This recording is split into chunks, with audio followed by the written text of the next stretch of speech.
Yun, bulag tayo guys. Kada-drop lang natin kay Obet sa Nahiyawan. Tol, ingat ka. See you in 4 months time, February Tanda mo, ang schedule ng binyag ni Baby na-adjust namin dahil sa pagbalik mo para andito kayong dalawa ni Rachel. So yun, ang flight niya 6:10 or 6:10 in the evening. Dating siya sa Taipei. Sa Taipei kasi it's around 1 to 2 hours. Alam ko 2 hours lang, 2 hours yun sa Taipei. Then maghintay ata siya at least 4 hours. From Taipei to Seattle siya. Yun, medyo mahaba yun. That would be 16 hours of travel. Tapos from Seattle papunta ng New Orleans, yun naman connecting flight, another 6 to 7 hours I think, kung di ako nagkamali kasi ang Seattle kasi north side siya east side siya, kaya nga sa sa may Washington yun ang Seattle, ang New Orleans sa may malapit na sa Texas yan so malapit sa Houston. So yun tol, ingat ka. As always, yung focus mo sa trabaho, focus mo sa lahat ng goals, yun lagi iisipin mo. Huwag kang mag-aalala dito sa atin. Lahat tayo, kakayanin natin yan, yung mga plano natin. Kami na lang ni Papa ngayon. Mag-ay ka nga, mag-vlog tayo. Yan, si Papa. Ay. Si Papa na nainis ako dyan kanina kasi kinukulit ako. Kala hindi naman ako, alam mo yun, nangungulit sa akin na syempre, siya bagay, nire-remind lang naman ako. Kaso minsan nakakainis, makulit lang. Syempre pag tumatanda mo, kulit. Yun nga kanina, nag-vlog tayo. Yung topic natin yung sa mga tuloy ko lang.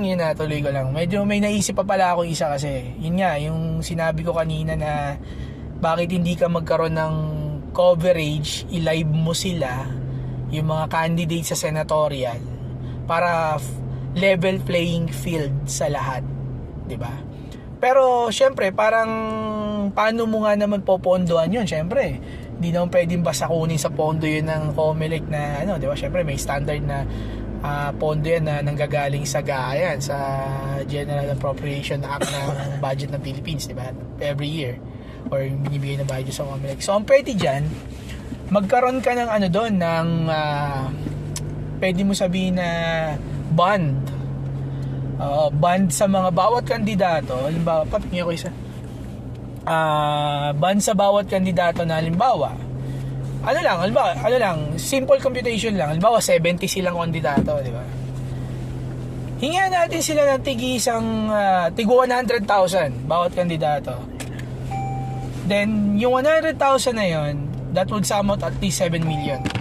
Yung 7 million yun, yung babayad mo sa TV coverage, yun ang gagastusin mo. Siyempre, alam ko maliit na amount lang yun. Mas malaki pa doon ang gagastusin mo. Pero, parang ganun yung idea. Para lahat mabigyan ng chance at makilala ng mga tao. 'Di ba? Kasi kung hindi mo sila bibigyan ng chance na makilala ng tao, kasi malay mo, nandun sa mga hindi masyadong kilala o hindi capable na ma-reach out lahat ng tao sa Pilipinas because of lack of financial capabilities, sila pala yung karapat dapat na maging lawmakers natin o yung makakatulong sa atin. So yun lang, naisip ko lang yung kanina habang nagkukwentuhan kami ng kapatid ko. Isa pa, sample uli natin si Yorme. Hanga talaga ako dun. Talagang how I wish siya yung naging presidente ng Pilipinas. Feeling ko, kung nagawa mo sa isang oo nga, syempre hindi mo pwede i-quantify yung laki ng Maynila sa laki ng Pilipinas, pero you can argue that ang Manila can be a reflection of the whole country, di ba? Let's say Davao. Baka sabihin nyo naman, Davao. Napakayos ang Davao. Dahil sa maayos sa pamamalakad ng mga Duterte. Sabi ko sa inyo, hindi ako maka Duterte. Pero I like them kasi maayos sila. Hindi rin ako maka-Isko. Pero I like him ng leadership kasi naayos niya yung Manila eh. Di ba? Sa amin, sa San Pedro, I'm not saying na hindi ako maka-art. Maka-merkado. Biyernesa ako eh. Kahit nga ako Biyernesa, hindi ako fan ng Biyernesa. Sa politika lang, ha? Nung time before. Kasi ngayon wala na naman eh. So, okay lang yan. Pero, kung nabigyan nga ng tsansa na magtuloy-tuloy yung legacy ng Biyernesa, sigurado ako, ang qualified talaga doon is my cousin, si Kuya Bimbo. Kaso, ayaw naman natin i-brought up na naman yung dinaya siya. Kasi sa Pilipinas, totoo naman yun. Whether totoo dinaya siya o hindi, or may mga nandadaya o hindi. If you lose, you lose. That's simple as it is. Talo ka. Wala kang magawa doon. Pero, yung may mga visions, like si Yorme, si Isko, mga Duterte, sila yung pwede mong maging masasabi mo talagang nagawa siya, literal nagawa siya. 3 years na ayos ni Isko yung yung Manila. I'm not saying na kaya niyang ayusin in 6 years ang buong Pilipinas o ang Pilipinas, pero pwede ko ipusta, or I could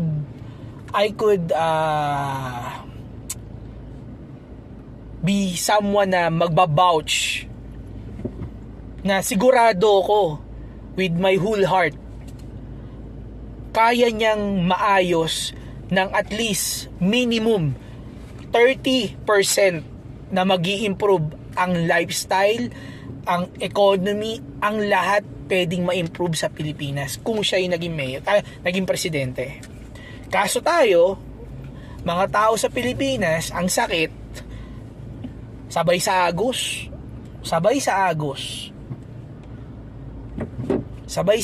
ng mga sumasakay tayo.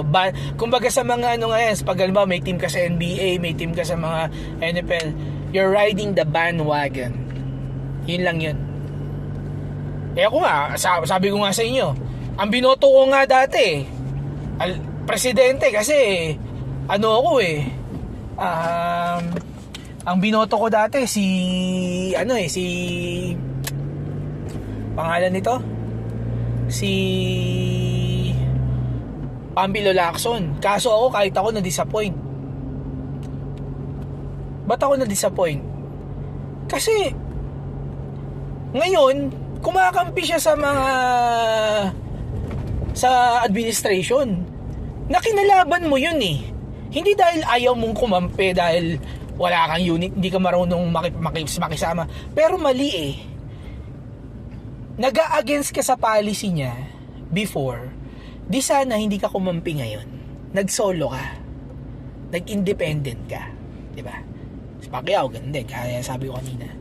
Pero, yung improvement na pwede natin gawin sa community natin, if in case na sa country natin, in case na si Yorme yung naging president natin, sigurado ako doon malaki. So kaya siya siguro kino-calling ng Manila na bumalik. Yun talaga literal, given na given yun. Ako pumupunta ako ng Manila once in a while. Grabe, ang laki ng parang bumalik sa dati eh. Yun talaga masasabi mo, parang bumalik talaga sa dati na pumangit. Pero mo naayos niya na yun, biglang bumalik sa dati at naayos niya in one term. 'Di ba? Ano kaya pwede kaya maging batas 'yun? Na merong threshold ang achievements sa mga politika. Pwede kaya 'yun pa? Threshold. Paano mo gagawin 'yun, no? Paano mo i-compute yung threshold?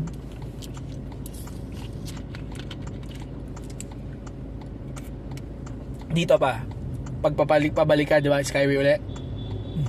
Maano ka lang, kasi may nagta-traffic dito. Pero kung ako dito, ang kulang dito, pwede mo lagyan ng stoplight, no?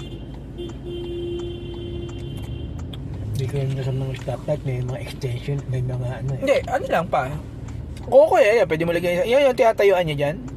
Lagyan mo lang yung stoplight dyan kasi pinapag-go niya kasi pupunta doon, di ba? I-stop mo dyan, tayo naman gagawin tayo eh. So, pwede rin tayo kumain. Ito pa sa way, tingnan mo. So, yun guys, isip tayo ng pabalik na tayo ng Laguna. Hatid ko lang si Papa, then garahe itong sakyan ni Obet. Then hintayin ko si Mrs. Daanan niya ako sa Landayan para makauwi kayo mamaya.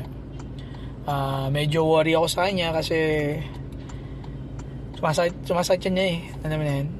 35 weeks na siya this week eh. So more or less 2 weeks pa. Possible yung pinakamaaga niya, sabi ng doktor sa amin, pinakamaaga niya is October 26, which is birthday ng kapatid ko yun, si Ryan. I hope pwede, pero kung hindi, okay lang din. Basta importante healthy yung mag-ina ko. Hindi ko magalaw yung ano niya, paano yung nasa kanan.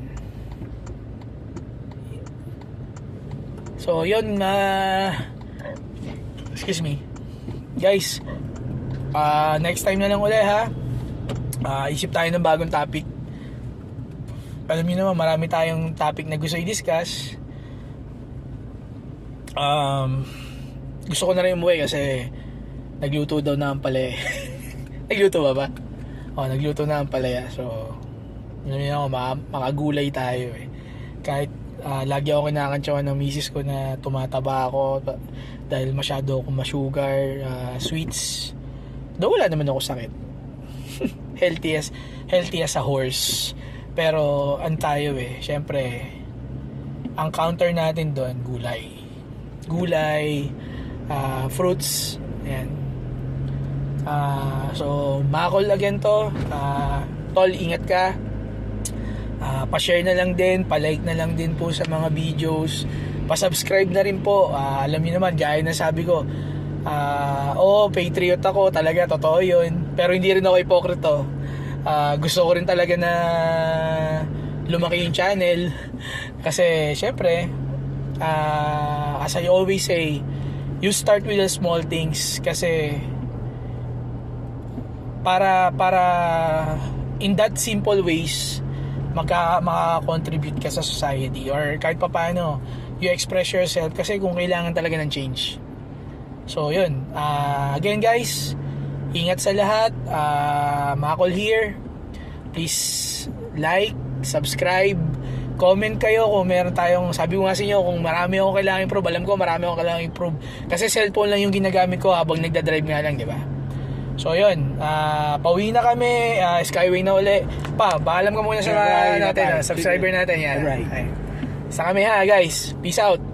Ingat sa lahat.